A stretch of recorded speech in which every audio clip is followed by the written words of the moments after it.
Fridays are awesome. I'm Carl Azus, welcoming viewers worldwide to CNN Student News. Leading off today's show are new developments in the crash of a Russian plane in Egypt. Kogalimavia, or Metrojet Flight 9268, broke apart last Saturday while flying from Sharm el-Sheikh, Egypt to St. Petersburg, Russia. All 224 people on board were killed. U.S. officials say their intelligence suggests the ISIS terrorist group or someone linked to it put a bomb on the plane. And British Prime Minister David Cameron said yesterday it's more likely than not that a bomb caused the crash. For that reason, Britain put a temporary hold this week on flights traveling to and from the Egyptian resort city of Sharm el-Sheikh. We cannot be certain that the Russian airliner was brought down by a terrorist bomb, but because it's a strong possibility, it's right to act. It's right to act quickly, it's right to act on the advice that we receive, it's right to act on the intelligence that we have. We discuss this with others in Europe, we discuss it with the Americans. I'll be calling President Putin in a moment or two to discuss this with him as well. But my view is that my job is to take the action necessary to protect the interests of British citizens and British lives.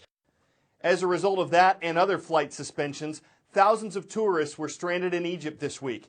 Egyptian officials say they haven't found evidence that the plane was bombed and that Britain's decision to cancel flights was unjustified. Investigators led by Egypt do have clues to the crash. Some are from services that track planes in the air worldwide. The final seconds of Metrojet Flight 9268 captured in data from the plane itself shows a sudden and disastrous event or events, putting the Airbus 321 in a steep and unrecoverable descent. From the time it took off, the plane appeared to be operating normally, climbing toward its cruising altitude of 32,000 feet. As the jet ascended through 31,000 feet, something catastrophic happened. This airplane looked like it broke up for whatever reason and came to a complete stop and became a brick. 23 minutes into flight, the plane is climbing at a seemingly normal rate, according to Flight Radar 24 information. 576 feet per minute, nearing 31,000 feet. Then, the vertical speed, the speed at which the plane is ascending, changes dramatically. Within a second, the rate the plane is falling jumps tenfold. 23 seconds later, the plane appears out of control, plummeting 26,000 feet per minute. That is 300 miles an hour toward the Earth. But as a pilot, this must look like a nightmare to you. This is a plane that's completely out of control. Well, this is a pilot that's trying to get a hold of his aircraft. This is a pilot that's trying to recover the airplane. If this airplane had broken apart at this point, these pilots were not conscious. With U.S. officials suggesting a bomb may have been placed on the doomed Airbus, investigators are searching for definitive physical evidence of an explosive device.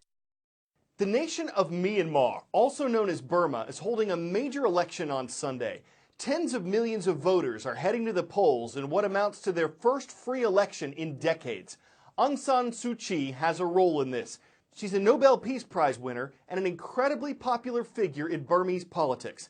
Suu Kyi can't become president because the country has a law against anyone with close foreign relatives from being president. Suu Kyi's late husband was British, as are her two sons.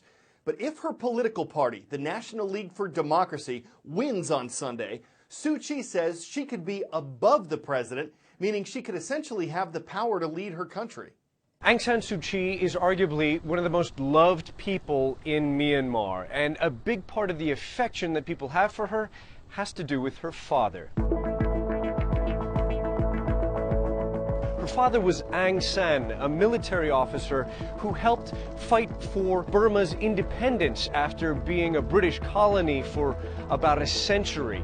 He is revered here as the founding father of independent Burma, now officially known as Myanmar. He was gunned down by political rivals in 1947 when Aung San Suu Kyi was only 2 years old. For much of the first 40 years of her life, Aung San Suu Kyi lived overseas.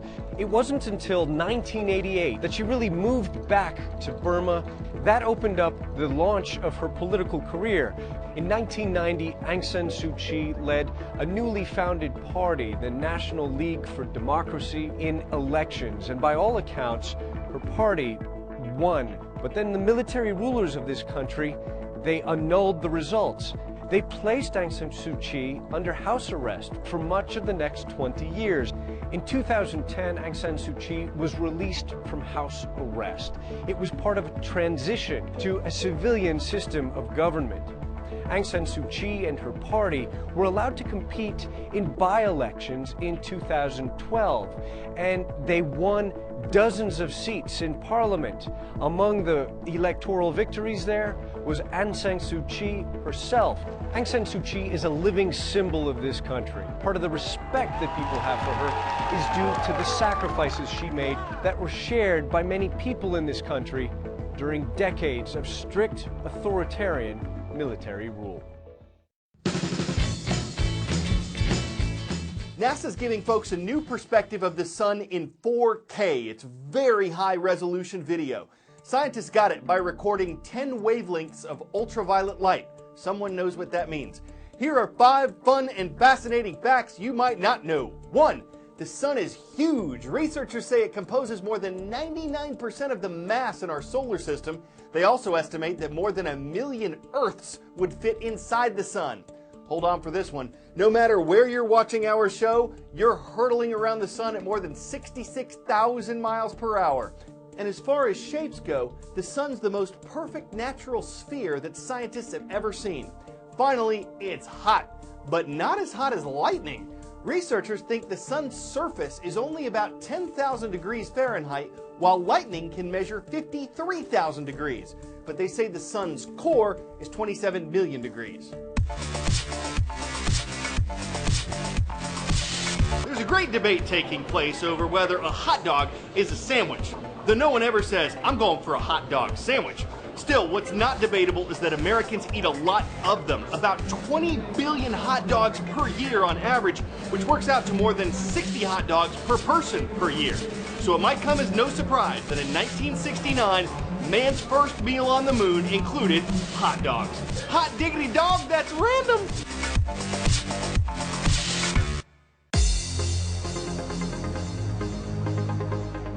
Quick quiz to test your geographical genius. What's the capital of Ethiopia? In the central part of the African nation, it's Addis Ababa, and it's where we're glad to be part of your day at Fountain of Knowledge School. Next to northern Michigan, not far from the Upper Peninsula, is the village of Pellston and the home of the Hornets of Pellston High School.